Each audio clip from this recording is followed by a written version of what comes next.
Anti വീട് വാടകയ്ക്ക് കൊടുക്കണ്ടെന്ന് കേട്ടു. മലയാളിയാ? ആ മലയാളിയാ. അപ്പൊ വീടില്ല. ആന്റി ഒരു മിനിറ്റ്. വാടകയ്ക്ക് കൊടുക്കണ്ട്, പക്ഷെ അത് ബംഗാളികൾക്ക് കൊടുക്കണുള്ളൂ. ഡെയിലി കുളിച്ച് അലക്കി വൃത്തിക്ക് ഡ്രസ് ഇട്ട് ജോലിക്ക് പോണ ഞങ്ങക്ക് എന്താ വീട് തരാത്തെ? അതന്നെയാ പ്രശ്നം. നിങ്ങൾ ഡെയിലി കുളിക്കും, ഡെയിലി തുണി അലക്കും. നമ്മുടെ ബംഗാളികൾ അങ്ങനെയല്ല.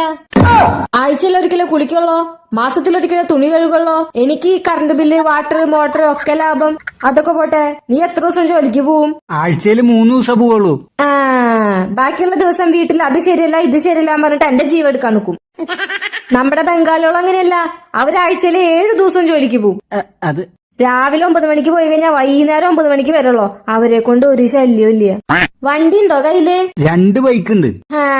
എന്നിട്ട് ആ 2 വണ്ടിയും കൊണ്ട് വീടിന്റെ ഉമ്മർത്ത് വെച്ചിട്ട് വരുന്നവരും പോന്നവരും മുഴുവൻ വണ്ടി നീക്ക് എന്ന് പറഞ്ഞിട്ട് എനിക്കൊരു തൊഴിൽ ഉണ്ടാവില്ല. എന്നാ നമ്മുടെ ബംഗാളി ബോയ്സിന് പാർക്കിങ്ങിന്റെ ഒരു പ്രശ്നേ ഇല്ല.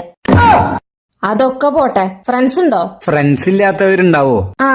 അപ്പൊ ഫ്രണ്ടിന്റെ ഫ്രണ്ട് എല്ലാരെയും കൊണ്ട് വീട്ടിലേക്ക് വരും. ഇനി നിനക്ക് ലവർ ഉണ്ടെങ്കിൽ അവളെയും കൊണ്ട് വീട്ടിലേക്ക് വരും. ഈ വയസ്സാം കാലത്ത് ഞങ്ങൾക്ക് ഈ പൊല്ലാപ്പ് പിടിക്കേണ്ട ആവശ്യം എന്താ? അതല്ല ചേച്ചി. അതൊക്കെ പോട്ടെ, 1-ാം തീയതി പറഞ്ഞൊരു ദിവസം ഉണ്ടെങ്കിൽ ഇന്നാ ചേച്ചി വാടക എന്ന് പറഞ്ഞ അവര് കയ്യില് പൈസ തരും. നിങ്ങൾ അങ്ങനെയാണോ? ഈ മാസ ശമ്പളം ലേറ്റ്, സ്കാനർ ഒന്ന് കാട്ട്, ബാങ്ക് സർവർ പോക്ക് എന്നൊക്കെ പറഞ്ഞ തന്നെ വട്ടം.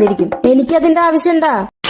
ഇതൊക്കെ പോരാഞ്ഞ് ആഴ്ചയിൽ ഒരു 100 അങ്ങോട്ട് കൊടുത്തു കഴിഞ്ഞാൽ മുറ്റടിച്ച് വീട് തുടച്ച് എന്റെ കാറ് വരെ അവര് ക്ലീൻ ചെയ്ത് തരും. നിങ്ങൾ ചെയ്തരുവോ? ഹായ് ചേച്ചി, ഗുഡ് മോർണിംഗ്. Good morning. മലയാളിയാന്ന് തോന്നുന്നു. എന്തെങ്കിലും പ്രശ്നമുണ്ടോ? അതൊന്നില്ല, അഡ്രസ് ചോദിച്ചു വന്നതാ. ഓ അഡ്രസ്സാ. ഞാൻ വിചാരിച്ചു വീട് വാടകയ്ക്ക് കൊടുക്കാനാവെന്ന്. നോക്കിട്ടൊക്കെ കൊടുക്കണേ ചേച്ചി. കണ്ടാ, ഇതിന്റെ മേലെ 3 വീടുണ്ട്. 3ലും ബംഗാളികളാ.